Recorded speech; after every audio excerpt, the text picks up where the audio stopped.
Time now to talk business thanks to our partners Forsyth Barr. The cost of wharves for the new Cook Strait ferries will blow out by hundreds of millions of dollars. Oh, not this again.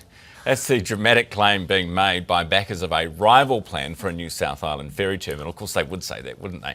What do we make of all this? Garth Bray, host of Herald Now Business, joins me. Garth, good morning. Good morning, Rod. I feel you've summed it up with your reaction to that introduction there, which clearly came as a surprise. Yeah, this is, look, we'll take a look at some pictures. This is the Clifford Bay Wharf project, or the NorthSouth Express, which wants to try and do this near Lake Grasmere, a bit further down the coast from the Picton port, obviously, and it's saying, look, yeah, that'll cost $927 million, and Treasury's already looked at it, and they've got a bid in with the National Infrastructure Financing and Funding people to say this is what we could do. They've come out of the blocks saying, hey, look, their latest attempt to sort of chip away at the Picton project, which is the one that's going ahead under Ferry Holdings. This is to deal with the new rail rolling, the ferries. Winston's ferries. Winston's ferries, if we're going to call them that.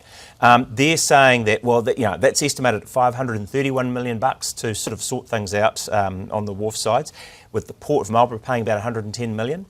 They're saying, no, our numbers say different. We think that it's going to be more like $967 million to try and do this. Where's that all coming from? They're claiming that there's a, big chunk of the contingencies in the Cook Strait ferry project are going to be spent there, that there's going to be another $200 million in unscoped works. They're saying there's probably another $35 million they need to allow for a truck park, $41 million in unscoped works, unavoidable costs. I mean, to be honest, we're familiar with this kind of talk when it comes for infrastructure projects. You could have made the same claims about CRL and been dead right. Yeah. So this is plausible. I was going to say, will anyone be surprised? Like, yes, they have a vested interest in trying to poo-poo this idea. Yeah. But at the same time, I'm kind of believing them. Yeah, well, obviously the people that are building it, the rivals are saying not a bit of it. Our spokesperson for the port has been talking to our Thomas Manch at our business desk, who's been all across this for a couple of days, probably longer actually, and he's saying that material from Clifford Bay Group is out of date, inaccurate,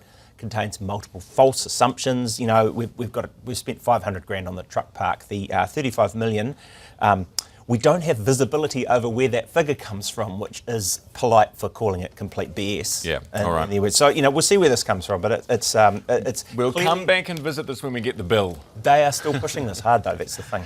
Garth, we're getting closer to AI agents apparently being able to pay for stuff with our credit cards. If we let them, yes. This is a great story Chris Keel and the Herald's talking about today. This is Agent Pay, which is Mastercard's attempt to try and enable your card to be able to seamlessly use your payment data to be able to make transactions, and particularly Mastercard pushing this because obviously they want to be at the forefront of all this for two reasons. One, because security of payment, a credit card, basically, if they accept it, then they cover the liability and all that kind of stuff if something goes wrong. And also, they want to be the people that are connecting us with businesses rather than, say, Google search engines. So they're really trying to get themselves into the picture there.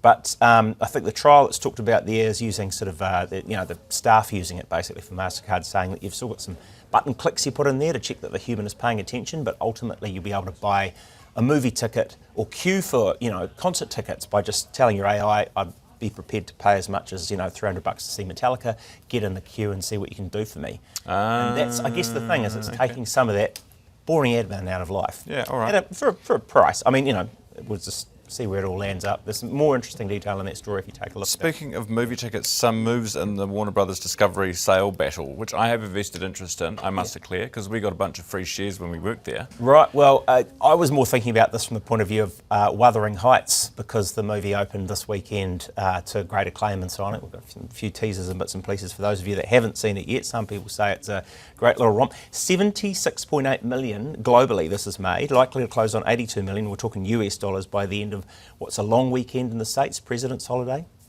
And I was thinking about, this is kind of Heathcliff's revenge on the Lintons and the Earnshaws to get back with Kathy.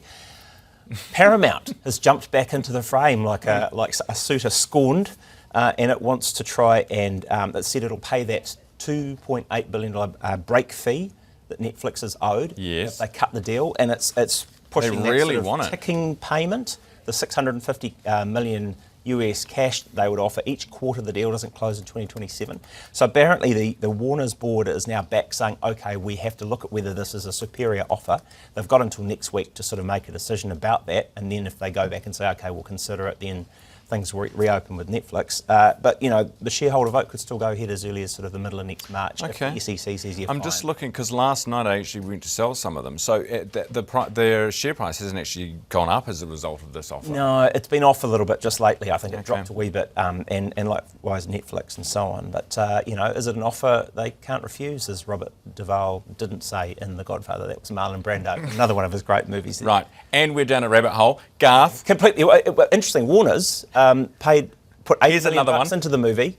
Netflix offered $150 million to make the movie, but the director said, no, I want a big, wide theatrical release for this. So interesting, similar to what Paramount's offering. There you go. From Heathcliff back to Clifford Bay. We've covered the lot in business this morning. We certainly have, Garth. Thank you very much. As always, host of Herald Now Business, Garth Bray, and that's thanks to our partners, Forsyth Barr.